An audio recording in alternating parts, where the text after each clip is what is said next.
네, 안녕하십니까.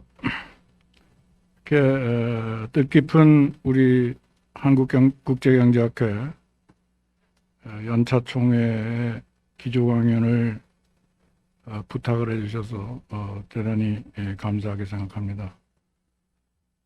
제가 오늘 여러분들과 같이 공유하려고 하는 자료, 또 성장 없는 분배 정책의 한계와 대안이라는 제목의 강연은 여러분들과 그동안 진행되어 온 여러 가지 경제 정책들에 대한 분석을 통해서 또 그 분석에 필요한 자료를 공유하는 데 더 큰 목적이 있습니다. 오늘 말씀드릴 내용을 잠깐 보시면은 처음에는 조금 더 거시적인 차원에서 한국 경제가 동아시아 경제의 성장과 쇠퇴라는 그러한 큰 주제 하에서 자본주의의 어떠한 성장 경로를 갖고 있는가 하는 것을 간단히 살펴보고요. 그 다음, 그러면 한국 경제가 어떠한 정도의 적정 성장률과 잠재 성장률을 가지고 성장을 추진해야 되겠느냐 하는 조금 당위적인 명제를 생각해 볼까 합니다. 크게 세 번째 틀은 그러한 입장에서 봤을 때 지난 한 3년 동안 문재인 정부가 추진해온 소득주도 성장 정책이 어떠한 결실을 맺고 있느냐 하는 것을 한번 분석해 보고요. 그 대안으로는 어떠한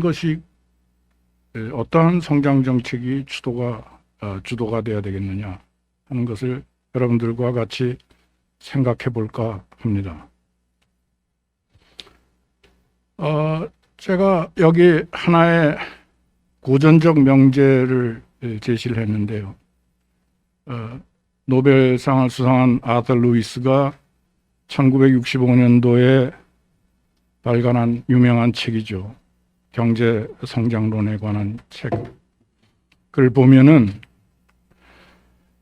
경제 성장의 장점은 부가 행복을 증진시키기 때문이 아니고 인간의 선택 가능 범위를 확대시켜주기 때문이다. 굉장히 의미심장한 명제라고 생각합니다. 과연 우리는 그럼 지난 30년 동안 고도 성장을 하는 과정에서 우리의 선택 가능 범위가 항상 확대되어 왔느냐 하는 것을 한번 반추해 봐야 되지 않겠느냐. 또 두 번째 명제는 과도한 경제 성장은 과도한 물질 만능주의와 과도한 소득 불평등의 원인이거나 결과이기도 하다. 다시 말하면 성장과 분배는 따로 노는 것이 아니라 어느 하나의 원인으로 끝나는 것이 아니라 같이 움직여야 된다는 거죠. 그러니까 분배만 강조해서도 안 되고 성장만 강조해서도 안 되고 하다는 그런 고전적 명제를 되새기고 있습니다. 특히 로스토우는 1990년 전경련에서 발표한 논문에 제가 주목하고 있는데요. 1990년 당시만 하더라도 한국이 제3단계 기술적 성숙기로의 이행기에 들어가고 있으면서 곧 고도대량 소비 단계, 그러니까 사실상 선진국 경제에 진입할 것이라고 예측을 했었습니다. 1990년이면 여러분들 30년 전의 얘기입니다.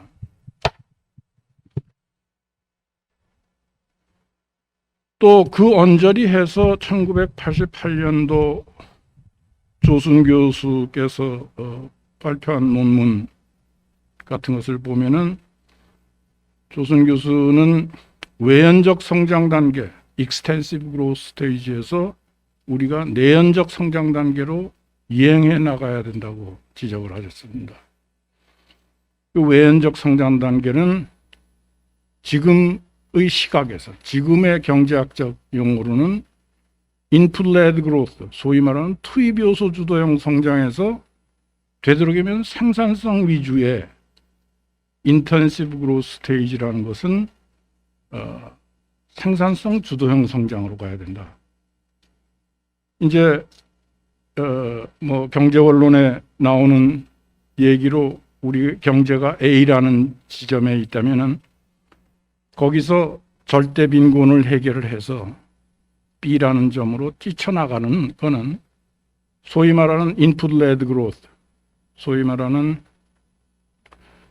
투입 요소 주도형 성장을 한국은 1990년까지 주도해왔다고 생각을 합니다. 그는 B에서 이제 C로 옮겨가는 거는 총요소 생산성, 어떤 면에서는 경제의 전반적인 효율성 제고가 이루어져야 되겠죠. 우리는 B에서 C로 가는 중간 단계쯤 오지 않았나, 저는 그렇게 생각을 하고 있습니다. 상당한 효율성 진보가 있었지만, 기술 진보가 있었지만은 아직은 충분한 만족할 만한 기술 진보가 이루어지지 못한 상태가 아닌가, 그렇게 생각을 합니다. 그래서 결국은 그 중진국의 성장 함정이라든가 이런 얘기들이 나오기 시작을 했습니다.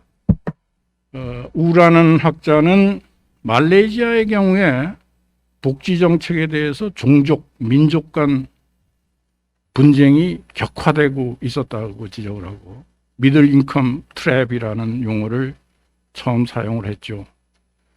우라는 학자는 E7 국가 중에 중국, 인도, 터키, 인도네시아, 멕시코, 브라질, 한국 중에서 한국의 경제 성장률이 가장 낮을 것으로 예상을 했습니다. 2027년까지. 최근 여기 우리 학회장을 맡고 있는 이근 교수는 몇 동학자들과 연구한 결과를 보면은 결국 일본과 한국으로 내변되던 동아시아 자본주의가 사실상 끝나는 게 아니냐. 노조의 여러 가지 노조 관련 지표라든가 그런 걸 보면은 동아시아 고유의 자본주의가 끝나는 게 아닌가. 그런 발표를 한 적도 있습니다. 루카스는 메이킹 어 미라클이라는 유명한 1993년도 이카노메트릭 소사이어티에서의 어드레스에서 연설에서 한국과 필리핀이 1960년대 초에 거의 비슷한 수준으로 경제개발에 임했지만 30년이 지난 이후 한국은 선진국 진입의 문턱에 있고 필리핀은 오랜 경제 침체기를 경험하게 돼서 결국은 한국의 사례 분석을 소개하면서 결론은 인적 자본의 활용도가 틀렸기 때문이다.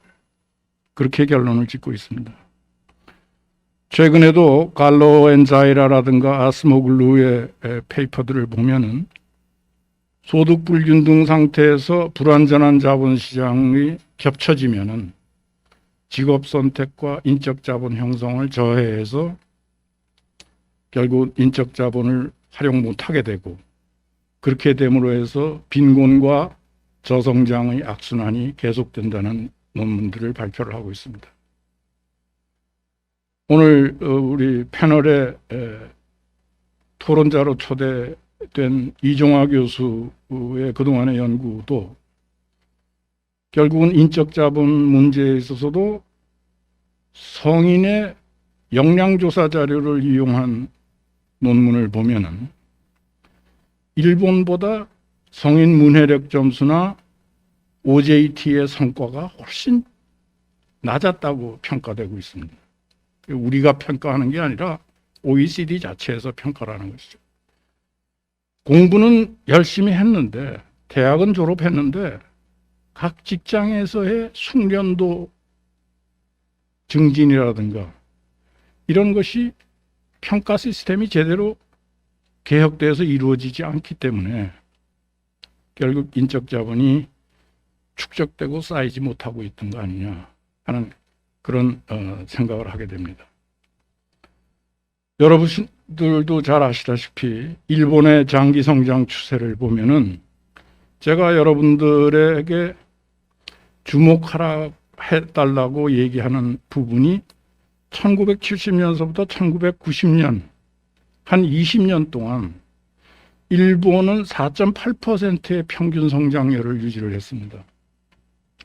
저는 이것이 선진 자본주의로 되는 가장 기본적인 요소라고 생각을 합니다. 제가 정리하기로는 중도 성장의 기간이죠. 우리도 사실은 한 5%의 적정 성장률을 가지고 한 20년을 추구를 했었어야 됩니다. 왜 그러면 이렇게 중도 성장이 중요하냐? 물론 기술의 증진, 기술의 도입, 기술의 발전 이것도 중요하지만은 중도 성장 기간 동안에 비로소 폴리티컬 이코노미, 정치 경제적인 여건, 제도의 완비가 이루어지기 때문입니다. 우리는 이 중도 성장 기간을 IMF 금융위기로 상실해버렸기 때문에 제가 해석하기로는 우리의 제도라든가 법을 지키는 관습이라든가 자본주의에 필요한 여러 요건들을 성숙시킬 단계를 잃어버린 거 아니냐 하는 것이 제가 평가하고 싶은 부분입니다. 그래서 여러분들 차트를 보시면 한국의 GDP 성장률은 사실상 1997년, 98년 IMF 위기 이후에 급락하게 됩니다. 여기 못 나왔습니다만 김세직 교수의 표현에 의하면 매 5년마다 1%포인트씩 낮아지는 성장률 급강하를 경험하게 되는 것이죠.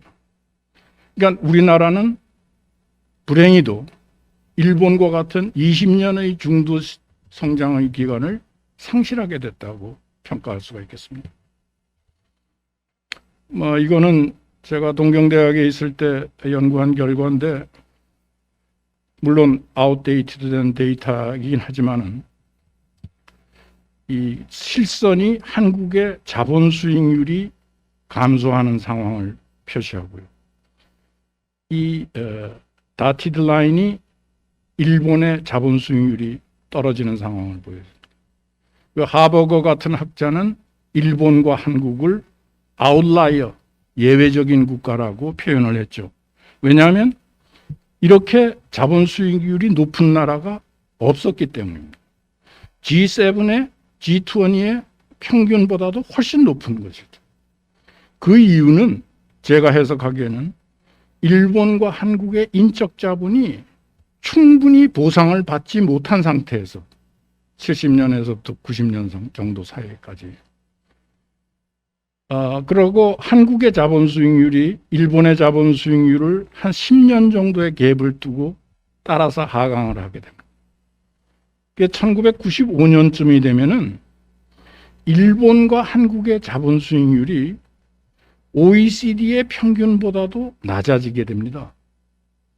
그래서 제가 해석하는 것은 1997년 IMF 위기는 벌써 1995년에 리얼 섹터 위기, 실물 부문에서의 급강하하고 있는 자본 수익률을 반영하는 것이다. 다시 말하면 실물 부문에서의 위기가 먼저 선행됐다고 주장해 왔습니다.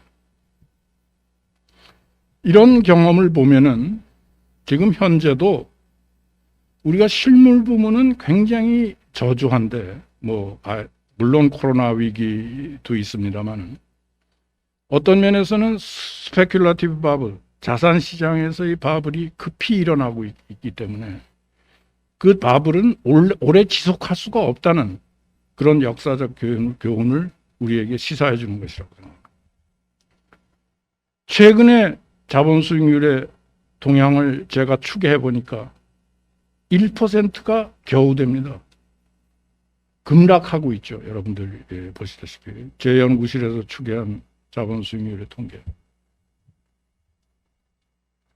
네, 한국 경제의 저성장 구조와 소득 분배에 대해서는 그동안 많은 후배 학자들이 연구를 해왔고 특히 박종규 박사, 박정수 교수 간의 노동생산성과 임금의 선후관계 같은 것은 연구들은 중요한 의미를 갖는 그런 연구들이었습니다.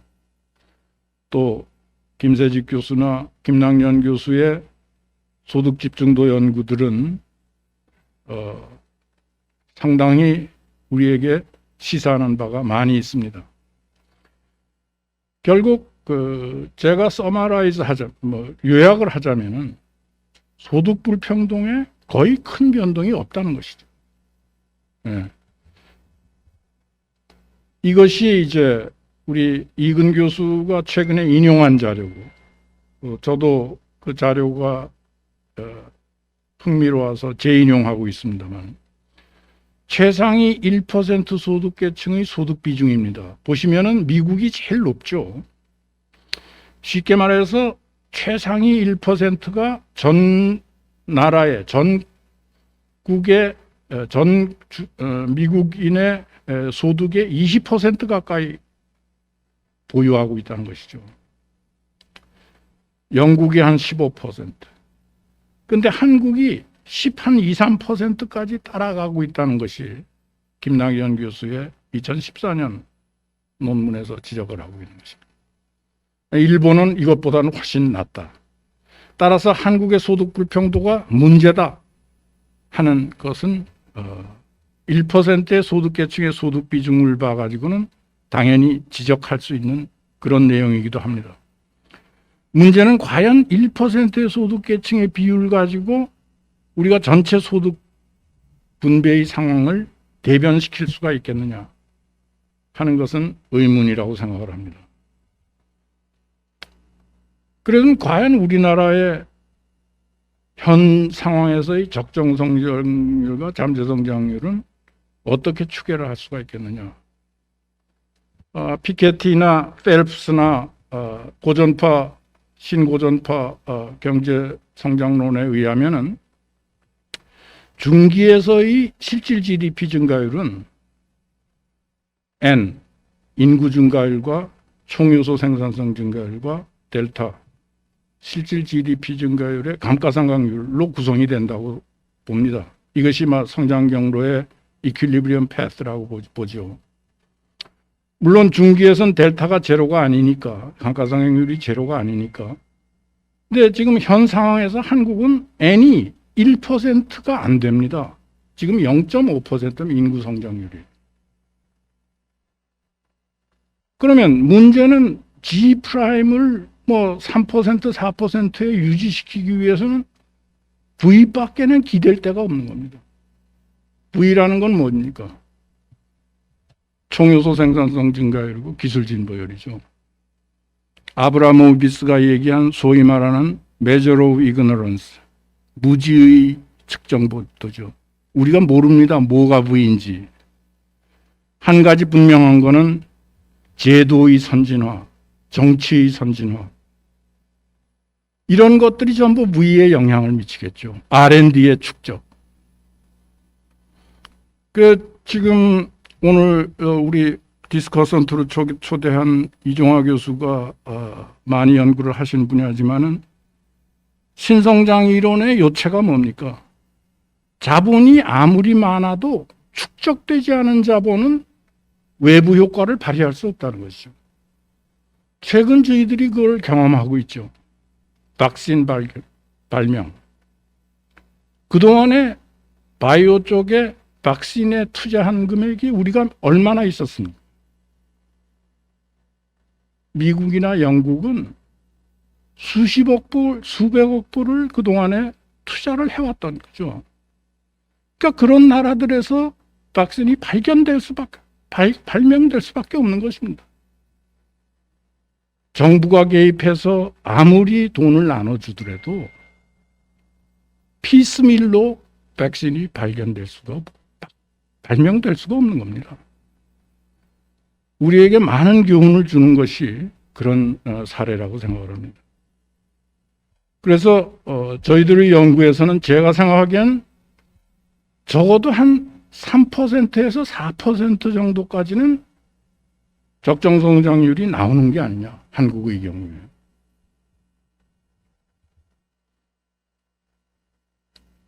네, 기존의 연구나 최근에 제 연구실에서 수행한 연구 같은 걸 보면 한 3% 정도는 해야 되지 않겠느냐.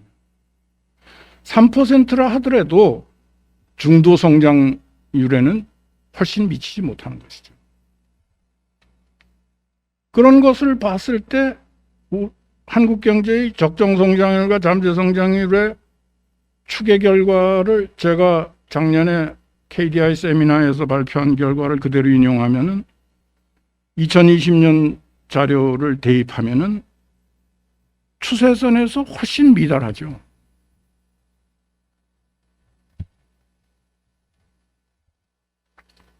네, 뭐 이 부분은 조금 테크니컬한 부분이기 때문에 여러분들에게 그냥 간단히 설명드리면은 자본과 노동과 총요소 생산성, 제가 아까 말한 V, TFP의 증가율을 분해한 것입니다. 2011년부터 2017년이 되면은 전체적인 성장률이 낮아지는 것도 낮아지는 거지만 노동의 역할이라는 것이 굉장히 줄어들고 있죠. 그러니까 퀀티터티브하게 노동의 역할이라는 것이 양적으로 굉장히 줄어들고 있습니다. 그나마 기댈 수 있는 게 자본밖에 없습니다. 자본과 TFP가 노동 상실의 역할을 보완을 해줘야 되는 그런 성장 구조로 가고 있는 것이죠. 네, 이거는 분기별 성장 회계 자료를 페어날드 모델에 대입시켜서 한 결과입니다. 비교적 최근 자료지만은 참조만 해주시고요. 분기 모형에 하더라도 TFP가 마이너스로 추계되고 있습니다. 결국은 뭡니까? 부가가치 성장률이 급속히 낮아지다 보니까 분기 데이터에 TFP가 총요소 생산성 증가율이 플러스로 나타날 여력이 없는 것이죠. 그만큼 우리 경제의 오버롤 에피시언시는 떨어지고 있다는 거라고 평가될 수가 있습니다. 네, 소득주도 성장 정책의 이론적 배경에 대해서는 여러분들이 이미 잘 알고 있고 국내에서도 소득주도 성장이 필요하다는 학자들과 반소득주도 성장, 오늘 디스커션으로 초대한 성태현 교수, 김대일 교수, 김진일 교수 이런 분들이 소득주도 성장은 안 된다는 그러한 임피리컬, 테오레티컬 스타디들을 제시를 하고 있습니다. 이론적 배경은 제가 좀 생략하기로 하고요. 결국 저는 두 가지 차트를 통해서 소득주도 성장 정책의 임피리컬 백그라운드, 다시 말하면 실증적 배경을 여러분들과 공유하고자 합니다. 하나는 피케티의 그림이죠. 피케티가 보기에는 K, 다시 말하면 자본과 소득의 비율에서 소득 대비 자본이 굉장히 늘어나면은 결국 불평등 구조가 확산되는 것이다. 그렇게 파악을 했습니다. 그래서 1910년대, 다시 말하면은 사실상 농업 인구가 90%를 차지하고 지주가 전체 토지 자산의 90%를 가지고 있던 그런 시기에서는 결국 불평등 분배 구조가 첨단을 거둘 수밖에 없었죠. 1, 2차 세계대전을 거치는 과정에서 그것이 많이 완화가 됐다가 피케티가 걱정하는 것은 1990년대, 2000년대에 들어오면서 급상승하고 있다는 것입니다. 이 급상승 구조가 앞으로도 계속될 것이다. 그래서 피케티는 상속세라든가 부유세라든가 이런 것을 많이 적용해야 된다라고 주장을 하죠. 그러나 피케티의 주장은 나름대로 장점도 있지만 단점도 많이 있습니다. 제가 평가하기에는 각국의 이 부유세나 소득세, 특히 상속세 같은 거를 하모나이즈 시킬 수가, 조화시킬 수가 방법이 없죠. 자본이 부족한 나라들은 어떻게 해서든지 세금을 낮춰서 자본을 유입시키려고 애를 쓰게 될 것입니다. 따라서 프랑스에서 많은 부자들이 벨기에로 이주한다든가 오스트레일리아로 이주하는 사태가 일어나니까 피케티의 정책적 권고안도 결국은 너무 이상적이다. 그래서 제대로 채택이 임플리멘테이션이 시행이 잘 되지를 않고 있죠. 비교적 최근에 제가 발표한 논문에서 한국의 그럼 KY 사정은 어떠냐? 적어도 1990년대 초까지는 마일드하게 굉장히 순조롭게 이렇게 업스케일로 위쪽으로 상향하는 구조였습니다.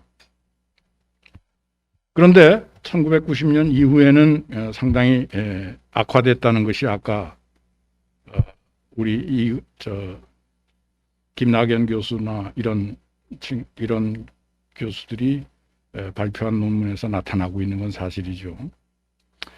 이거는 우리가 엘리펀트 커브라 그래서 밀라노비치의 2013년 논문에서 발견하는 겁니다. 전 세계에서 제일 부자를 맨 오른쪽에 위치시킨 겁니다. 예를 들자면 뭐 아마존의 베조프라든가 빌 게이트라든가 이런 사람들의 부자들을 여기에 배치고 제일 가난한 사람들을 여기다 배치를 시켰다. 이 사람들이 1988년에서 2008년까지 20년 동안 실질 가구 소득이 얼마나 뛰었겠느냐. 가장 많이 뛴 그룹은 이 세계의 스케일에서 중산층에 해당하는 부분입니다. 근데 사실은 뭐하는 이 논문에서 지적하는 이 그룹에 속하는 사람들은 신흥국가들의 부자들이죠.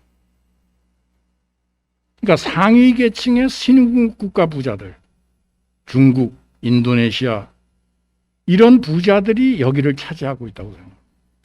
가장 실질소득이 낮았던, 그러니까 낮게 증가했던 부분이 소위 말하는 화이트 메일이라 그래서 미국의 어퍼 미들 클래스, 중상위 계층. 이 사람들이 또 유럽의 영국의 이런 사람들이 보수주의로 회귀해서 트럼프를 지지하고 브렉시트를 지지하게 된다 하는 것이 결국은 이런 실증적 배경의 이론들이 제시됐던 것입니다.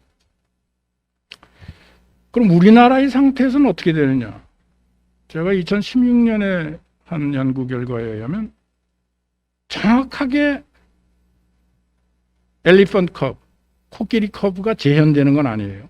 왜냐하면 우리나라의 소득 계층의 상위 10%의 계층 소득이 제대로 파악이 되지 않기 때문입니다. 가구 소득으로는, 통계청 자료로는. 그러나 전반적으로 이거를 보시면은 크게 봐서는 엘리펀트 커브가 재생되고 있고요. 중산층이 무너지고 있는 것을 볼 수가 있죠. 후기에 들어서. 이거는 전기였고, 전기만 하더라도 중산층이 상당히 실질소득의 증가를 향유를 했는데 결국은 2008년부터 2015년에 이르는 기간에서는 상당히 중산층의 실질소득이 제대로 증가하지 못한 그러한 차트를 여러분들이 공유하실 수가 있겠습니다. 마지막으로 그러면 문재인 정부는 소득주도 성장 정책을 일관되게 적어도 실시를 해왔습니다. 제가 여러 차례 다른 세미나에서도 강조했지만 소득주도 성장 정책이 결코 엉터리 정책이 아니다. 이론적으로는 타당한 면이 있는 그러한 정책이다. 또 소득주도 성장 정책을 실시할 수밖에 없었던 문재인 정부의 어떤 고충, 처음에 워낙 소득 분포가 비합리적으로 양극화되고 있다고 판단하니까 어떻게 해서든지 소득 분배를 좀 개선시킴으로써 성장의 물꼬를 터보자. 그 이론은 소위 말하는 칼레츠키스쿨이나 뉴 케인지안들 같은 비주류 경제학자들이 많이 아에로를 중심으로, 결국은 배경은 아까 말씀드린 대로 이와 같은 밀라노비치나 피케티의 커브를 보고 전 세계적으로 소득 불균등이 확산된다는 것 때문에 아에로를 중심으로 이러한 이론들이 대두가 됐던 것이죠. 그 문재인 정부가 따라갔던 건지, 어떤 면에서는. 키 팩터는 임금을 인상해서 소득을 증대를 시켜서 소비를 증대시키고 그것이 투자 증대로 일어나서 다시 소득 증대로 하는 선순환 구조, 버추어스 사이클이 작동이 안 된 겁니다. 왜냐하면 임금을 인상을 해서 소득이 인상이 돼야 되는데, 제가 여기 지적하는 것처럼 최저임금이 너무 급격히 인상이 되고 동시에 여러 규제 정책들이 실시가 되다 보니까 근로시간 규제라든가 공공부문 중심의 일자리 창출이에요. 그러면 민간 부문, 특히 저소득층의 청년들의 실질임금은 감소하고 파타임도 구할 수가 없고 오버타임도 할 수가 없는 사람들은 실질임금의 이 감소를 경험하게 됩니다. 소비가 감소되고 따라서 투자도 감소하고 저성장 구조로 정착될 수밖에 없었던 거죠.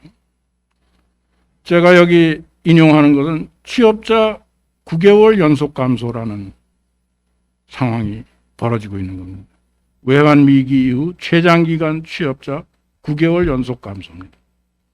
그 중에서 특히 구직 단념자가 63만 명으로 14만 명이 증가했다는 것입니다. 물론 한국 경제의 저성장 구조는 문재인 정부 출범 훨씬 이전인 김대중 노무현 정부 때 정착되기 시작했습니다. 아까 제가 표로 보여드렸듯이.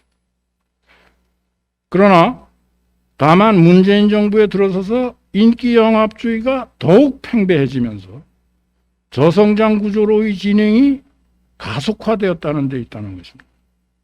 성장이 없는 경제는 아무리 인기영합적 분배복지 정책을 써도 결국 재원의 고갈로 금융재정 위기에 직면하게 됩니다. 남미가 그랬고 남유럽 피그스 나라들이 그랬습니다. 성장 없는 분배복지 체제는 모래성과 같은 것으로 무너질 시간만을 기다리는 체제로 남게 되는 것입니다.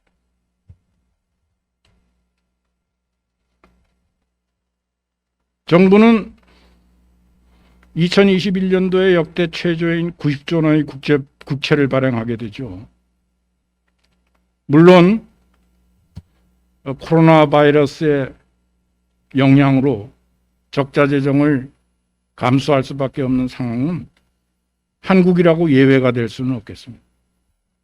그러나 문제는 속도죠. 여러분들 2022년이 되면은 50.9%에 이릅니다. 국가 채무와 GDP 비율이. 현 정부는 국가 채무를 660조 넘겨받고 1000조 정도, 2배 정도 더 불려서 물려줄 예정입니다.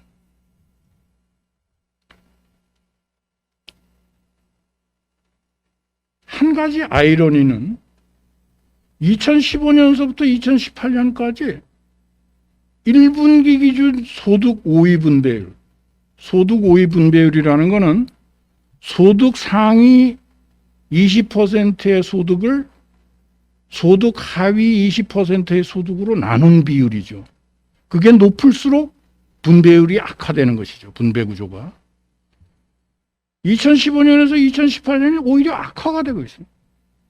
그러니까 소득 분배를 개선시키자는 것이 1차적인 현 정부의 목표였는데 소득 분배가 오히려 악화되고 있는 것이죠. 2019년에 개선됐다가 2020년에 다시 악화되고 있는 것이죠.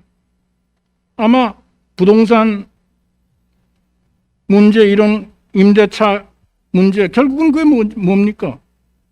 렌탈 코스트를 임대 비용을 올리는 정책으로 귀착돼 버리죠. 그거는 소득 분배 구조의 악화가 불보듯합니다.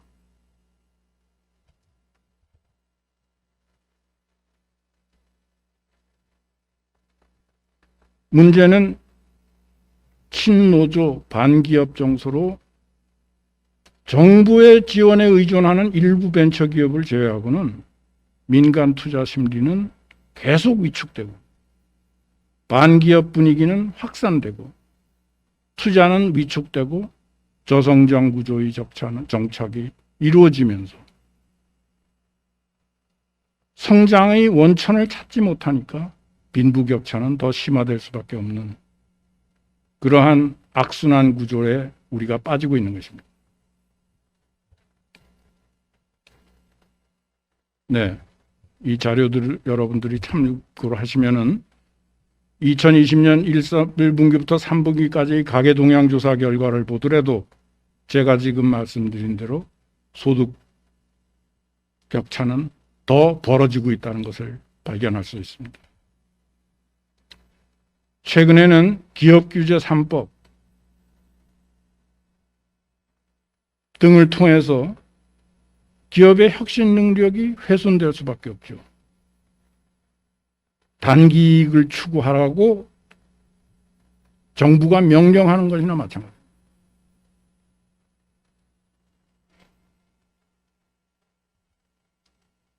마지막으로 여러분들께 저의 생각을 공유하고 싶은 것은 기본소득제도입니다. 최근에 김선빈 교수, 장영선 교수, 한종석 교수가 발표한 논문을 보니까 한국의 25세 이상 성인에게 매달 기본소득 30만 원을 지급하면은 그 규모가 141조 GDP의 7.35%에 해당하는 겁니다.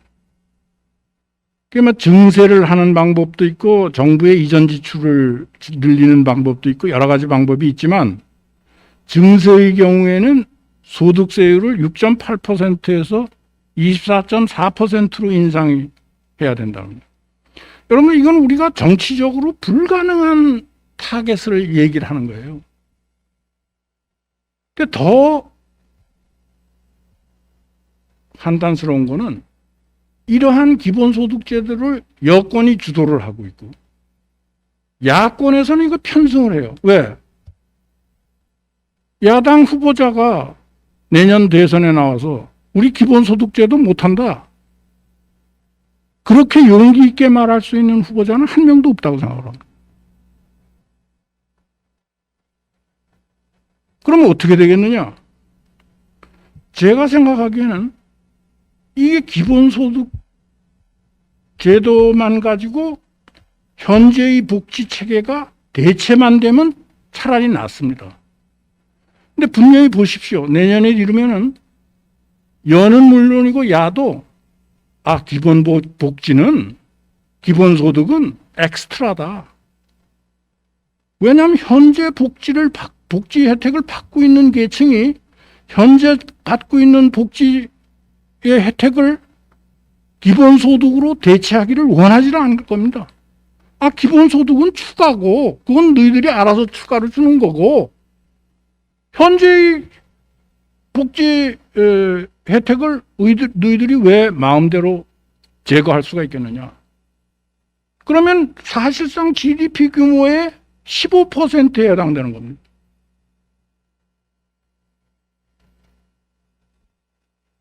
여러분들이나 저나 생각해보지 않을 수 없는 상황에 폴리티컬 이코노미에 정치 경제적 환경에 우리가 직면하고 있습니다.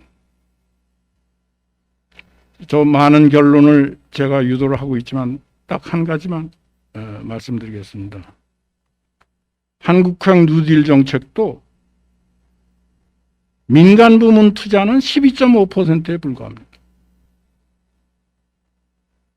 지금 시중에는 과잉 유동성으로 수천조의 자금이 자본시장으로 버블을 일으키고 있습니다. 그럼 민간 투자를 유도를 해야죠. 왜 정부가 빚을 내 가지고 다시 뉴딜 정책을 추구하겠다고 하는 거예요. 그것도 87%가 정부 프로젝트로.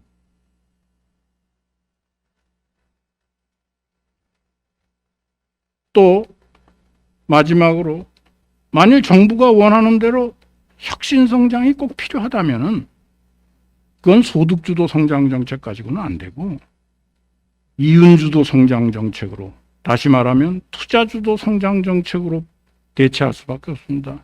왜? 기본적으로 독과점 이윤이나 지대에 의해서 R&D 투자가 이루어지고 혁신 성장의 기반이 조성이 되기 때문이죠.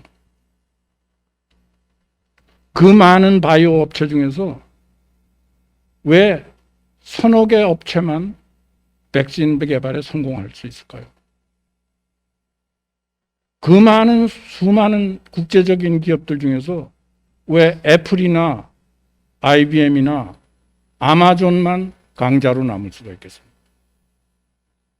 그것은 비록 그러한 업체들이 독과점을 가지고 있더라도 그 독과점 상태는 영구하지 못하다는 겁니다.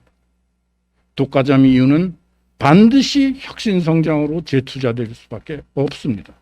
또 재투자 돼야 되고요. 그래서 지금 현재 국회에서 진행되고 있는 반기업 정책은 결국은 혁신 성장을 저해하는 정책들입니다. 그럼 혁신 성장이 이루어지지 않으면 어떻게 되느냐? 우리는 영구히 중도 성장을 되찾지 못하게 되죠. 그래서 저는 유일한 대안은 소득주도 성장 정책을 폐기하고 고집할 줄 말고 다시 투자주도 성장 정책, 시장 중심의 시장 회복, 투자 중심의 민간주도 성장 정책으로 회귀하는 것이 유일한 답안이라고 생각을 합니다. 이상입니다.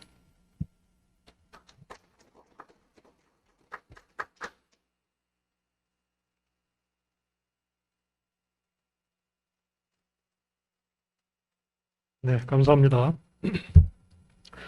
예, 다음은 패널 발표와 토론을 진행하고자 합니다. 두 분 패널을 모시겠습니다. 첫 번째 패널 토론자로 이종화 교수님은 미국 하버드 대학에서 경제학 박사학위를 하였고 현 고려대학교 경제학과 교수로 계십니다. 아시아 개발은행 수석 이코노미스트, IMF 이코노미스트, 청와대 국제경제보좌관을 역임하였습니다. 경제 성장, 인적 자본 등에 대한 주제에 대해서 많은 저서와 논문을 발간하였습니다. 특히 교육 성취에 대한 논문은 국제적으로 인용이 많이 되는 논문입니다. 바로 이종화 교수님을 모시고 패널 발표를 듣도록 하겠습니다.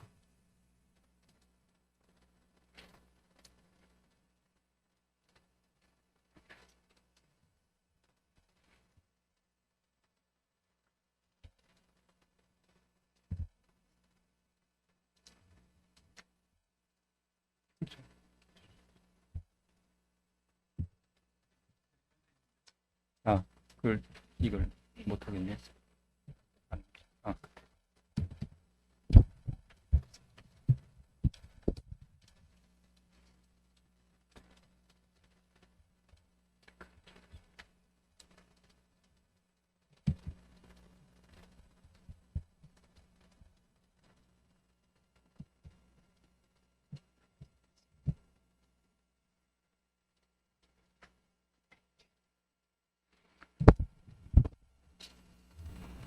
예, 방금 소개받은 이종화입니다. 벼학결 교수님께서 해박한 지식과 또 방대한 자료를 활용해서 한국 경제의 성장과 분배에 관해서 아주 좋은 발표를 해주셨습니다. 한국 경제학계의 원로이시고 또 성장과 생산성 분야 연구의 권위자이신 표 교수님께서 항상 연구하시고 또 좋은 발표를 해주셔서 후학들에게 크게 귀감이 되는 것 같습니다. 오늘 말씀하신 표 교수님의 발표를 간단하게 논점만 정리해 보면은 우선 성장과 분배는 순환 관계이다. 그렇기 때문에 성장 없는 분배 정책은 지속 가능하지가 않다는 게 첫 번째 논점일 것 같고요. 제 나름대로 생각해 보면은 한국 경제의 저성장이 상당히 고착화되고 있는데 적정 성장률은 4에서 5% 정도로 추정되고 실제 성장률이 이보다 낮은 상황이 지속되고 있다. 이거 상당히 이제 문제를 제기하셨고 또 분배 개선을 통한 소득 주도 성장은 실패했다. 시장 친화적인 투자 주도 성장 정책으로 전환해야 된다. 이렇게 말씀을 하셨습니다. 오늘 그 주제가 이제 분배와 성장을 같이 선순환적으로 개선하자는 의미이고 이게 굉장히 이제 중요한 주제라고 생각합니다. 제가 이제 제 나름대로 몇 가지 발표를 보완하는 측면에서 초점을 몇 개만 맞춰서 말씀을 드리겠습니다. 우선 우리가 경제 목표를 제가 거시경제학 측면에서 이 분야를 전공하는 사람 입장에서 생각해 보면은 크게 경제 성장과 분배는 당연히 중요한 목표이고요. 여기다 이제 최근에는 이제 지속 가능성, 환경이라든가 건강이라든가 재정 문제까지 포함해서 이런 세 개의 목표를 어떻게 달성할 것인가 하는 게 이슈가 될 것 같습니다. 어떤 경제학자도 이 중에 하나만 초점을 두고 하면 된다 이렇게 생각하지는 않을 거라고 생각합니다. 그런데 이 세 가지를 동시에 달성하는 것은 사실 저희가 이제 항상 이제 학자 입장에서는 이제 얘기를 하지만은 지금 같은 참 불확실성과 위험이 있는 시대에 어느 정부도 하기가 이제 쉽지 않은 그런 상황이라고 생각을 합니다. 그것은 한국뿐이든 뿐만 아니라 전 세계적으로도 마찬가지라고 이제 생각을 하고요.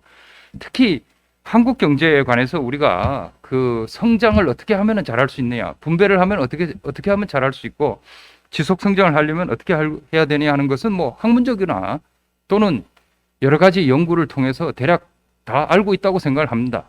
이 중에 몇 가지만 여기에 정리를 해보면은 이건 제 말씀이 아니고 이제 많이 나오는 걸 이렇게 정리를 해보면은 성장 잠재력을 확대하기 위해서 저출산 고령화 대책이 필요하고 교육개혁, 노동개혁 필요하고 연구개발 투자 확대하되 효율성을 제고하고 또 규제개혁, 제도혁신 많이 나오는 얘기입니다.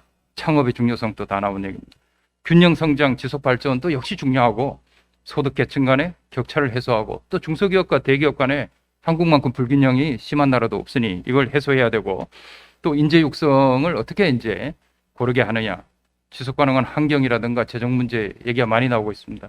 근데 이제 문제는 이 모든 것을 아는데 이 중에 이것들을 어떻게 하면 이제 잘 선순환할 수 있게 하려고 하냐 하면은 사실 학자든 정책을 하는 사람이든 이제 보는 입장에 따라서 주안점을 두는 게 달라지는데 특히 이제 성장과 분배의 문제는 이제 더 이상 얘기하기가 좀 굳이 얘기할 필요가 있나 싶어요. 왜냐하면 성장하면 분배가 개선된다든가 분배를 개선하면 성장률이 높아진다는 것은 어느 시점에서는 이루어질 수 있는 얘기입니다. 당연히 이루어질 수가 있고 특히 한쪽으로 너무 치우친 경제에서는 적절하게 보완을 하면은 두 목표를 동시에 달성할 수 있다고 생각을 해요. 그런데 이걸 너무 이제 이념에 치우쳐 가지고 이론과 경험적 근거에 근거하지 않고 이걸 그대로 적용하게 되면은 사실 현실에서 많은 자료는 경제 성장만으로는 장기적으로 분배 개선이 이루어지지 못하는 경우가 저는 더 많다고 생각을 합니다. 또 분배 개선이 성장 잠재력을 높인다고 생각하지만은 지속적으로 높이지는 못하는 경우가 상당히 많았고요. 또 특히 이런 문제가 이제 시장 자본주의의 결함이라든가 또 성장과 분배를 동시에 이루었다고 생각하던 동아시아 모델의 최근에 들어서 분배가 악화되면서 여기에 한계가 있다는 얘기가 나오기 때문에 사실 이 문제에서 성장과 분배를 선순환하는 문제는 간단하게 생각할 문제가 아니고 효과가 있고 부작용이 적은 상당히 검증된 정책을 제때 실행해야 되는 그런 어려운 문제가 있습니다. 그래서 어떤 때는 당연히 될 것이라고 생각하는 그런 직관적이고 과도한 정부 개입이 오히려 부작용이 클 수 있고 최근에 부동산 정책은 의도는 어쨌든 부작용이 상당히 나왔고 또 특히 이제 중요한 것은 이제 학증 편향의 문제는 많이 지적이 되고 있습니다만은 많은 이제 경험적 증거가 있는 것 중에서 내가 필요로 한 것만 뽑아서 어느 기관이 이런 식으로 얘기를 했다. ILO에서 이런 얘기를 했다. IMF가 이런 얘기를 했다. 다 그 시점에서 맞는 얘기일 수가 있지만은 보편적으로 이제 사실 타당하냐 하는 것에 대해서는 이슈가 있다고 생각합니다. 그래서 특히 여러 정책을 동시에 실행할 때는 그 효과에 대한 이제 시뮬레이션을 통해서 어떤 정책을 체적으로 조합하느냐 하는 문제가 중요할 것 같고요. 그래서 이 문제가 이제 제가 어렵다고 말씀을 드리려고 하는 거예요. 그래서 한국 경제의 현실에 맞는 좋은 정책을 찾아 실행하는 것도 더 어려운 문제입니다. 왜냐하면 한국 경제가 갖고 있는 특성이라는 게 그 다른 나라에서 잘 됐던 것을 그대로 적용한다고 되는 게 아니라는 게 이제 우리 표학교 교수님 말씀하셨지만은 소득주도 성장 같은 경우도 사실 자영업자가 25%이고 자영업자가 많은 또 임금 노동자를 데리고 있는 그런 경제가 특별히 다른 한국 경제에서는 이게 최저임금을 인상했을 때 수출과 자영업자의 고용은 어떤 영향을 미치느냐에 대한 연구가 없이는 사실은 함부로 시행하기는 좀 어려운 정책이었다고 생각할 수가 있고요. 특히 갑자기 최저임금을 너무 많이 올리는 정책은 뭐 돌이켜 보면은 상당히 부작용이 있었다고 생각할 수가 있고요. 또 혁신을 지원하는 정책은 이제 미국과 같은 경제에서는 많이 얘기가 됩니다만 한국에서는 대기업의 지배력에 대해서 상당히 반감이 큰 경제이기 때문에 이걸 막연히 대기업 중심으로 가는 경제가 과연 옳으냐에 대해서도 진지하게 검토를 해봐야 될 것 같고요.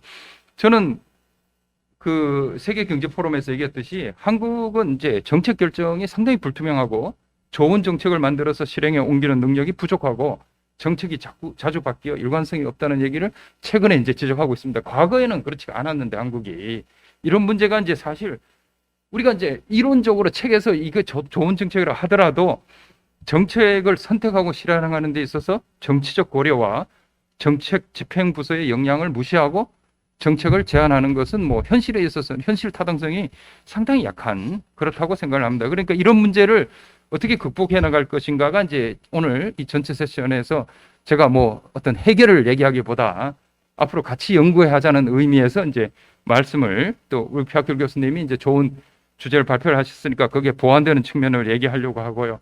그거에 연결해서 이제 제가 성장과 분배 예를 들어서 말씀드리자면은 성장과 분배의 선순환을 위해서 인적 자본에 투자하는 뭐 지금 정부에서도 사람에 투자하자고 합니다.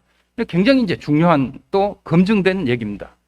그렇게 특히 한국 같은 경우는 세계에서 가장 빠른 고령화가 진행되고 있고 20년 후에는 전체 인구의 3분의 1이 65세 인구이고 지금 생산 인구 중에서 50세 이상을 이거 고령 노동자라 불러서 여기 앉으신 50세 넘으신 분들 다 죄송합니다만은 일단 그렇게 보면은 그 비중이 현재 33%인 굉장히 많은 사람들이 50세 이상의 일을 하는 분야입니다. 그 다음에 한국의 여성 고용률은 남성보다 20%포인트 정도 차이가 나는 절반밖에 안 되는 여성이라는 뭐 상당히 세계적으로 문제가 있는 경제라고 생각할 수가 있고요. 그렇기 때문에 우리가 고령층과 여성의 고용률을 높이고 일자리를 주는 것은 당연히 분배에도 도움이 되고 성장에도 도움이 됩니다. 그런데 이제 제가 여기 한종숙 박사하고 한 걸 보면은 막연히 이분들을 노동시장에 참여했을 때 노동의 질적 향상을 같이 하지 않으면은 오히려 성장률이 그렇게 높아지지가 않습니다. 그러니까 막연히 나이가 많은 고령층에게 일자리를 주면은 경제 성장이 지속적으로 이루어질 거라는 거는 사실상 그 평균적인 퀄리티가 어떻게 되느냐도 같이 고려해 봐야 된다는 의미에서 사실 연구를 많이 해봐야 될 것 같고요. 그 다음에 자녀 교육에 대한 이제 공평한 기회를 제공하는 것은 성장과 분배의 개선을 가져온다는 것은 뭐 경제학자들 여기 계신 분들은 다 동의하는 이슈라고 생각합니다. 그런데 한국 경제의 현실에 맞는 구체적인 정책을 그럼 어떻게 할 거냐로 가보면은 이 문제들은 제가 이제 최근에 뭐 좀 보는 문제들이기 때문에 그냥 적어놨습니다. 해결책이라기보다 그럼 고령층의 생산성을 높이기 위해서 어떤 방식으로 직업훈련을 해야 되냐? 직업훈련을 하라.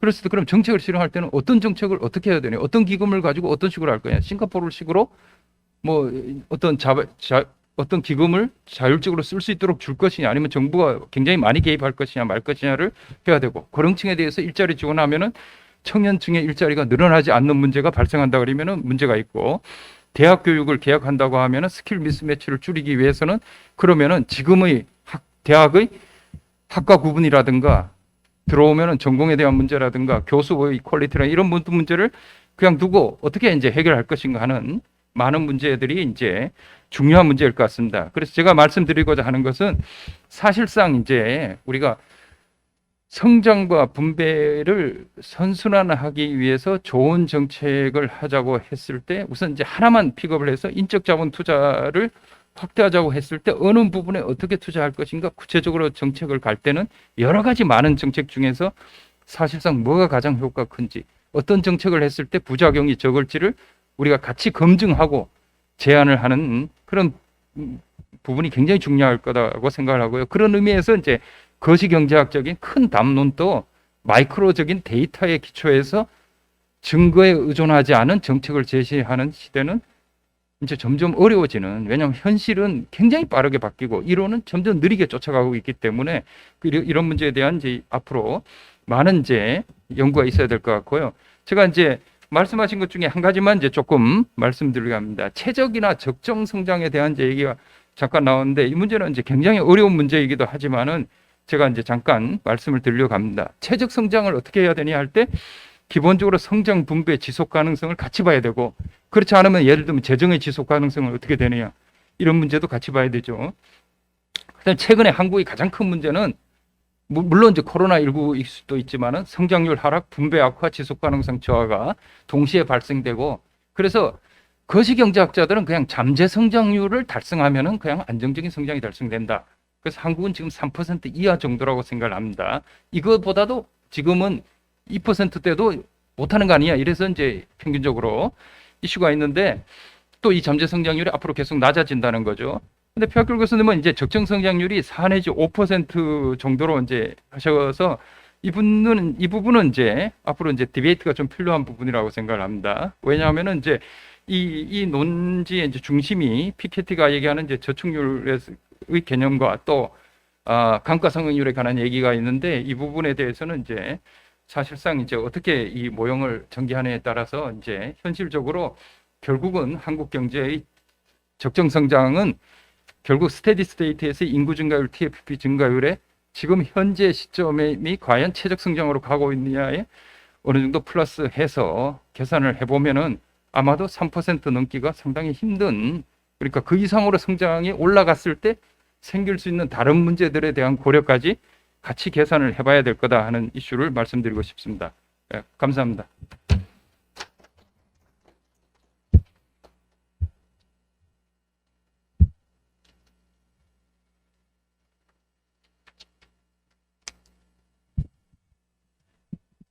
예, 저희 세션 진행에 대해서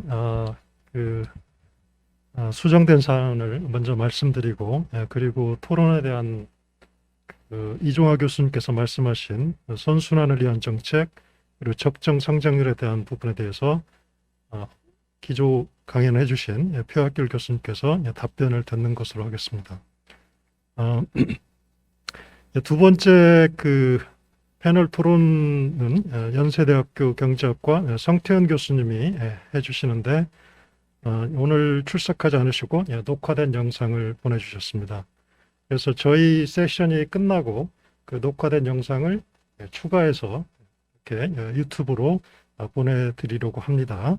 양해해 주시기 바랍니다. 바로 이종화 교수님의 패널 발표를 듣고 기조 강연을 해주신 표학길 교수님께서 거기에 대한 답변을 하겠습니다.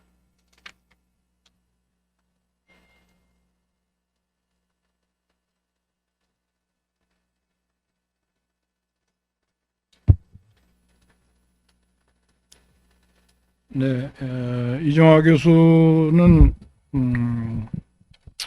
워낙 그 인적 투자, 인적 자본 형성에 대한 국제적인 수준에서의 연구를 많이 하신 분이 돼서 좋은 지적을 많이 해주신 것 같습니다. 특히 인적 자본의 형성이 그냥 무작위적으로 될 수는 없다. 특히 어떻게 하면 여성 인력과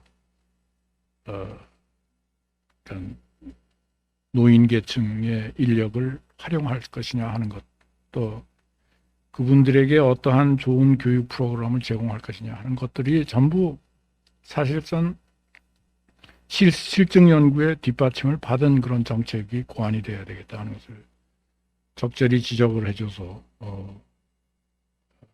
당연히 타당한 그러한 지적이라고 생각을 합니다. 적정 성장률, 잠재 성장률에 대해서 왜 제가 그 연구를 시도를 하게 됐냐면,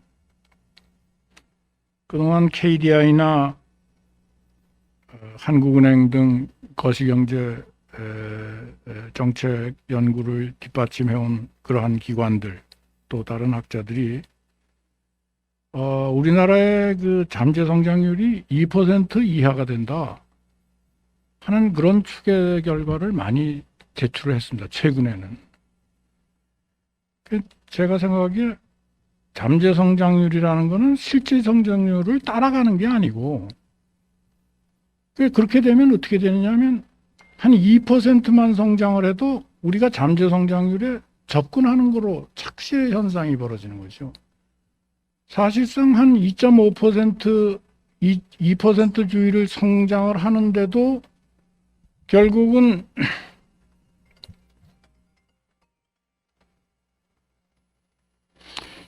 성장을 제대로 못 하는데도 마치 잠재 성장률에 근접해 있는 것처럼. 그래서 시중에서는 현실 지표, 경제 지표는 굉장히 불황인데 한은에서 발표하는 거나 KDI에서 발표하는 거는 마치 잠재 성장률을 우리가 달성하는 것처럼 그렇게 보일 때가 많이 있었죠, 과거에. 그래서 잠재 성장률이라는 거는 중기적으로 그렇게 많이 급속도로 바뀌는 게 아니고 변하는 게 아니고 인구 감소라는 것도 원래 설정된 추세가 있기 때문에 1, 2년 사이에 인구 감소율이 급락하는 것도 아니고 하니까 잠재 성장률 추계에 우리가 조금 더 보수적으로 해야 되지 않겠느냐. 물론 적정 성장률이라는 건 그야말로 적정이라는 뜻입니다. 롱텀으로 봤을 때.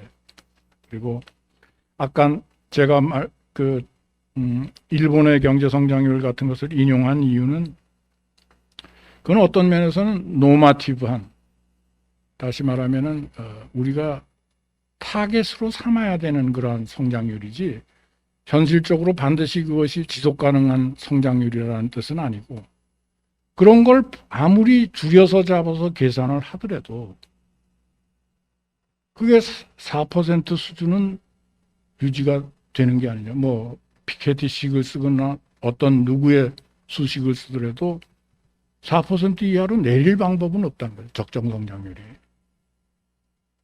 그래서 오히려 인구 증가율이 0.5%밖에 안 되니까 아까 조금 전에 이종화 교수 얘기하신 대로 퀄리티 오브 휴먼 캐피탈을 더 늘려서라도 1%를 채워야 된다는 명제가 나오는 것이죠. 바로 거기에서. N이 인구 성장률이 퀄리티 0.5%, 퀀티티 0.5% 증가가 이루어져야 미니멈 자본 증가율이 2%라면은 TFP 증가율이 1, 2%라면은 3, 4%를 달성을 하게 되는 것이죠. 네. 그런 면에서 제가 제기했던 문제라고 생각을 할 수 있습니다. 다시 말하면 지금 우리가 실질 성장률이 너무 낮다고 해서 2% 미만이고, 뭐 금년 같은 경우는 마이너스 1%, 마이너스 2%가 된다 그래서 우리의 잠재 성장률도 따라 내려가는 건 아니다 하는 것을 강조하기 위한 것이었습니다. 이상입니다.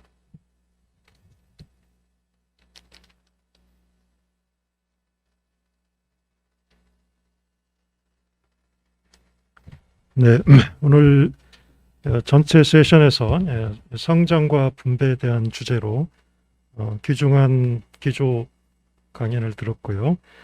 그리고 패널 토론을 해주신 이종화 교수님의 전문적인 그런 그 해학으로 저희 그 세션을 빛내주신 것 같습니다. 오늘 온라인으로 진행된 전체 세션에 동참해 주신 국제경제학회 회원 여러분께 감사드리고 어려운 시기에 건강 평안을 기원하겠습니다. 그리고 발표와 토론을 해주신 선생님들께 감사드립니다. 이상으로 전체 세션을 그러겠습니다. 말씀드린 바와 같이 그 패널 토론자로 성태현 교수님은 연세대학교 경제학과를 졸업하시고 하버드 대학에서 경제학 박사를 하였습니다. 오늘 이 자리에 오시지는 않았지만은 이 동영상 녹화된 영상을 보내주셔서 그 영상을 들으면서 오늘 전체 세션을 마감하도록 하겠습니다.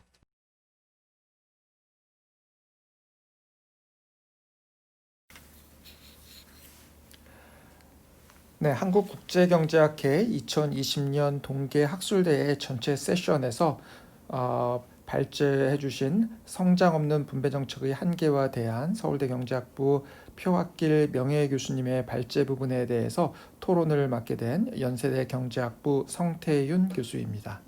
오늘 성장 없는 분배 정책의 한계와 대안이라는 발제 부분에 대한 토론을 하게 되어 있는데요. 일단 표학길 명예 교수님께서 오늘 발표하신 내용을 간단하게 정리하고 이에 대한 코멘트를 중심으로 이야기를 해보도록 하겠습니다.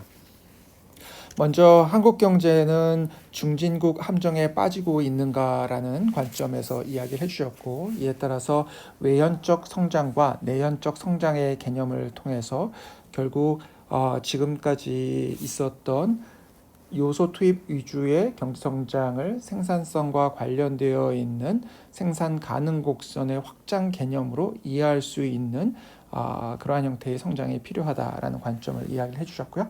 그 이후에 동아시아 경제가 여러 가지 어려움에 빠졌던 부분들에 대한 설명, 관련해서 일본 경제의 경제 성장의 하락 부분, 그리고 우리 경제, 한국 경제의 경제 성장률의 하락 부분에 대해서도 말씀을 해주셨고요. 또 자본 수익률을 비롯한 수익률 자체의 하락에 대해서도 이야기를 해주셨습니다. 이러한 관계 속에서 한국 경제가 저성장 구조로 진입하면서 소득 불평등 자체도 상당히 불안정적인 모습을 보이고 소득 불평등의 심화 이슈가 존재한다는 부분을 이야기를 해주셨고요. 결국은 최근 잠재 성장률에서 상당히 하락한 모습의 실질 성장률 모습을 나타내고 있다. 이제 이런 부분들을 설명을 해주시는 가운데 기존에 추진되었던 것으로 생각됐던 소득주도 성장 정책이 가지고 있는 배경과 한계점들에 대한 논의를 전개를 해주셨습니다. 이에 따라서 실증적인 배경은 소득 불평등을 해소하기 위해서 소득주도 성장이라는 이름이 제시되었지만 실질적인 성과는 크지 않았던 것으로 봐야 될 것 같고, 결국은 소득주도 성장 정책의 이름으로 추진되었던 몇 가지 정책들이 사실상은 큰 성과를 거두지 못한 가운데 오히려 저성장 구조를 정착시키는 데 역할을 했을 가능성과 노동시장 사정을 악화시켰을 수 있는 문제점들에 대해서 지적을 하셨습니다. 이에 따라서 소득 분배 구조가 더욱 악화될 수 있다는 부분을 실증적인 논의를 가지고 설명을 해주셨고, 이런 부분들을 교정하기 위해서 다른 형태의 성장 정책에 대한 논의가 필요하다라는 부분으로 전반적인 논의가 되어 있습니다. 자, 일단 우리나라에서 있었던 소득주도 성장 논의 자체는 그 자체가 학술적인 의미를 가진다고 보기는 좀 어렵지만, 그럼에도 불구하고 실제 정책과 관련해서 추진되었던 사례이기 때문에 이 부분에 대한 한계점을 지적했다고 볼 수 있을 것 같고요. 그러한 한계점 하에서 어떤 방식을 우리가 대안적으로 추진할 수 있을까라는 부분이 주로 논의된 것으로 생각됩니다. 소득주도 성장의 논의는 오늘 표학길 교수께서도 이야기하신 것처럼 실제로는 임금주도 성장론적인 의미를 지니고 있는 것으로 보입니다. 제가 과거에 한국경제학회에서 2017년에 주제 발표할 때도 이미 이야기했던 것처럼 실제로 소득주도 성장이라는 명칭으로 되어 있긴 하지만 임금주도 성장 내지는 재분배 성장론, 노동소득 분배 성장론 등의 개념화에서 실제 논의를 전개하는 것이 맥락과는 보다 일관성이 있어 보인다라고 이제 설명을 드렸고요. 과연 그러면 이것이 성장 정책으로 성립할 수 있는가에 대한 논의가 중요할 것 같습니다. 일반적인 경제학계의 논의에서 매우 주도적인 입장에서 등장을 했다고 보긴 어렵지만, 표학길 교수께서 지적해 주신 것처럼 후기 케인지안 학파로 불리우는 분들에 의해서는 일군의 과정에서 제기가 됐던 것 역시 사실로 생각됩니다. 그러나 소득 불평등과 소득 재분배 논의 자체는 주로 정당성의 문제에서 논의됐다고 볼 수 있고요. 이 자체를 직접적인 성장 동력으로 간주하는 논의는 그렇게 많지는 않았던 것으로 생각이 됩니다. 즉 소득 불평등이 문제가 없다는 것이 아니라 소득 불평등이 문제가 있기 때문에 이 문제를 어떻게 하면 줄여나갈 수 있을까? 뭐 그렇다고 해서 소득을 완전히 평등하게 만들어야 된다 그런 개념은 아니지만 소득 불평등의 문제를 해결하기 위한 노력은 해야 된다라는 관점이지만 그 자체가 소득 불평등을 해소하는 노력 자체가 성장 정책을 의미하지는 않는다는 측면도 함께 우리는 고려해야 되지 않을까 생각이 듭니다. 따라서 성장에 관련해서 경제 성장의 주된 원동력을 설명하는 것은 신고전파적인 성장 이론과 내생적 성장 이론 등을 들 수가 있는데요. 다만 이런 부분에서도 소득 불평등이 지나치게 되면 이 부분이 성장을 저해할 수는 있는 요소가 있기 때문에 이제 그런 부분들은 교정하려는 노력은 필요할 것으로 생각됩니다. 따라서 지금까지의 이제 논의들을 주로 보면 소득 재분배 내지는 소득 분배를 개선하는 것이 다른 핵심적인 성장 요인들과의 관련성 속에서 경제 성장에 영향을 줄 수 있는 가능성은 존재한다고 생각합니다. 예를 들어서 이미 제가 2017년에 당시 발표에서도 지적했던 것처럼 소득 불평등이 재산권을 훼손한다든지 정치적인 불안정성을 야기할 수 있을 정도까지 진행되고 있는 상황이라면 이것이 자본 축적과 혁신, 기술 진보를 저해하기 때문에 이를 막기 위해서 소득 불평등을 개선하기 위한 노력은 사실은 필요할 수가 있다. 또한 소득 불평등이 인적 자본의 축적을 저해할 정도로 나타나는 현상이 된다면 이 자체가 성장 잠재력을 저하시킬 수 있는 부분이 있기 때문에 어떻게 하면 이 부분을 개선할지에 대한 노력은 필요하다. 바꿔 얘기하면 인적 자본의 축적과 관련되어 있는 특히 교육과 훈련 등과 관련된 부분에서 불평등이 실질적인 영향을 주는 부분을 줄여나가기 위한 노력이 필요하다라는 관점이 될 것 같고요. 또 하나는 사회적인 혼란이나 또는 재산권의 침해 등이 일어날 정도의 상황이 발생하면서 경제 성장에 저해될 수 있는 요인이 있기 때문에 이런 부분에 대한 교정은 필요하다라고 말씀드릴 수 있겠습니다. 이미 표학길 교수께서는 정책이 추진되었음에도 불구하고 실제 분배 상황이 악화되고 있다라는 측면을 이제 지적을 해주셨는데요. 결국은 경제 성장을 분배를 통해서 이룰 수 있냐라는 관점에서의 문제, 이것이 직접적인 채널이 되진 않지만 소득 불평등이 너무 심한 상황은 경제 성장에 저해가 되기 때문에 그 부분을 개선하기 위한 노력은 또 필요한 부분이 있다라고 할 수는 있을 것 같습니다. 다만 그러한 개선을 하자라는 것이 실제로는 성장 정책으로 우리가 인식하는 데는 여러 가지 무리가 따른다. 그래서 결국 이제 바꿔 얘기하면 복지 정책을 경제 성장 정책처럼 간주하는 것은 곤란하다는 거죠. 우리가 어려운 분들을 도와드리고 이분들의 삶이 개선될 수 있도록 하는 정책은 그 자체로서 의미가 있고 그 자체로서 정당성을 지니기 때문에 그런 부분에 대한 노력은 필요하지만 그것을 한다고 해서 경제가 성장하는 것 자체를 바로 연결시킬 수는 없기 때문에 경제 성장 정책의 필요성은 여전히 존재한다라고 볼 수 있을 것 같고요. 그런 관점에서 논의를 하는 것이 중요할 것으로 생각됩니다.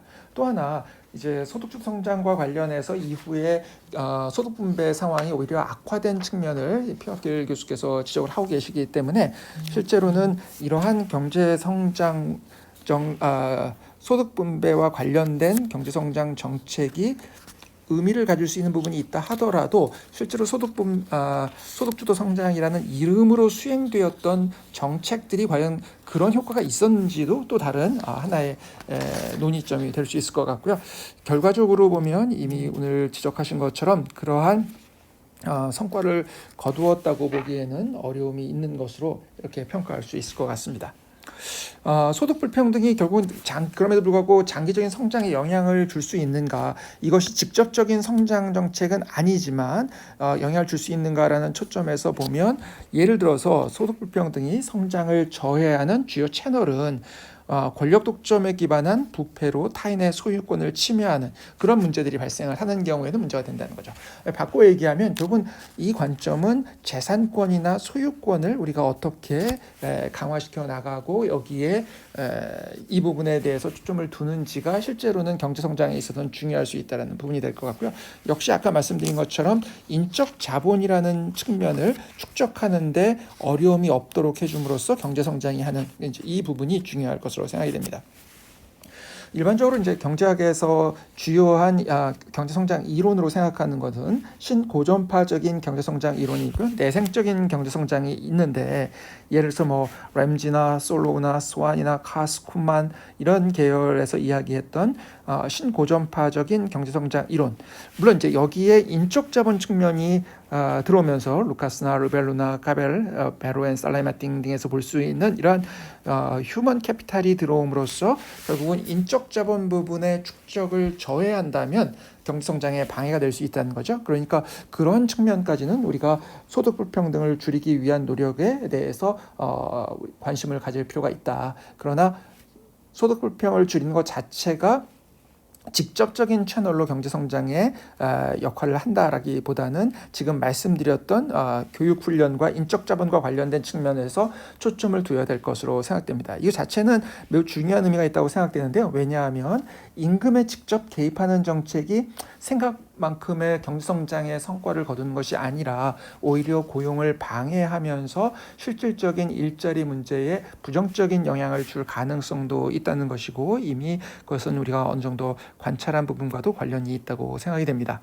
따라서 이런 부분을 교정하기 위해서는 임금과 같은 부분에 직접적으로 개입하기보다는 교육과 훈련 부분을 국민들이 받을 수 있도록 하고, 이 부분이 본인이 가지고 있는 소득이나 부모의 재산 등에 의해서 영향받지 않을 수 있도록 만들어 나가는 것, 이게 실제로는 재분배와 관련해서 경제 성장에 도움이 될 수 있는 채널이다라고 생각을 해볼 수 있는 것이 되겠죠.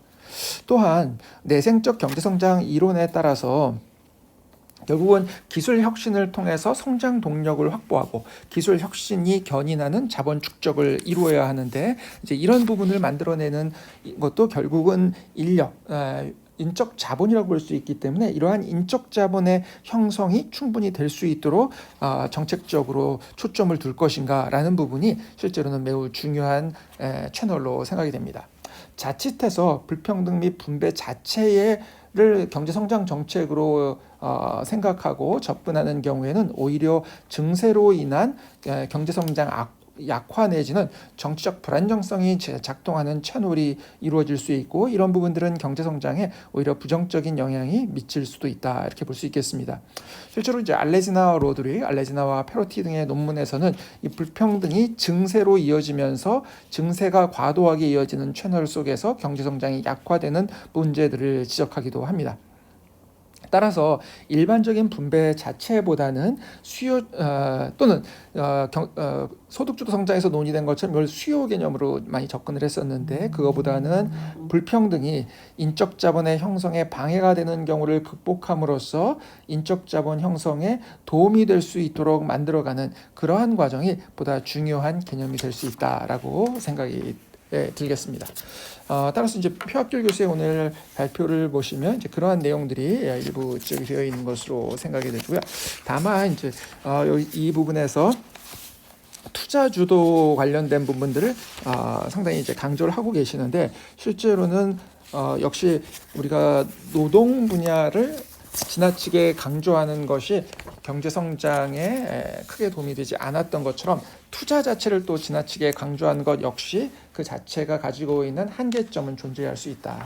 결국은 노동과 자본은 우리가 결국 경제 성장의 매우 중요한 요소라는 측면에서 두 개를 같이 고려하는 것이고, 어느 특정한 것이 이루어진다라고 경제 성장이 이루어진다라고 보기는 어려울 것 같고요. 오히려 그 발표의 처음에서 지적하신 것처럼 외연적 성장과 내연적 성장 개념을 토대로 해서 결국은 경제 전반의 생산성을 높이고 생산성과 혁신을 높일 수 있는 방향으로 전개되는 경제 성장 채널이 보다 중요하다고 생각되고요. 그러한 경제 성장 채널을 만들기 위한 과정을 만들어가는 것이 경제 성장에는 결국은 중요한 정책이 되지 않을까 생각이 됩니다. 그런 관점에서 보면 결국은 우리가 노동과 자본, 생산성을 성장의 중요한 요소로 간주했을 때 결국은 노동 또는 인적 자본의 부분에 있어서도 인적 자본을 축적함으로써 이것이 생산성 향상 내지는 혁신과 연결될 수 있는 인적 자본의 축적을 만들어 갈 것인지, 또 자본 투자에 있어서도 이 자본 투자가 기존의 단순히 수익률이 저하되는 형태의 자본 투자가 아니라 혁신과 생산성을 높일 수 있는 형태의 경제성장 정책이 될 수 있는지, 이제 이런 부분들이 실제로는 중요하다고 생각되고요. 따라서 이러한 자본과 노동 부분의 생산성을 높이는 데 중요한 관점 중에 하나는 결국은 노동과 자본이 보다 효율적으로 배치될 수 있도록 요소 시장에서의 문제점들을 줄여나가고 요소 시장의 경직성들을 줄여나가면서 보다 효율적으로 자원 배치가 이루어질 수 있도록 하는 과정들이 경제 전반의 생산성을 높인다는 측면에서 중요하지 않을까 생각이 들고요. 바로 그러한 부분들이 지금 오늘 표학길 교수께서 발표하신 성장 없는 분배 정책의 한계와 대안으로서의 대안의 개념에 보다 가깝지 않을까 생각을 해봤습니다. 네, 제 토론은 오늘 여기까지 마치도록 하겠습니다. 감사합니다.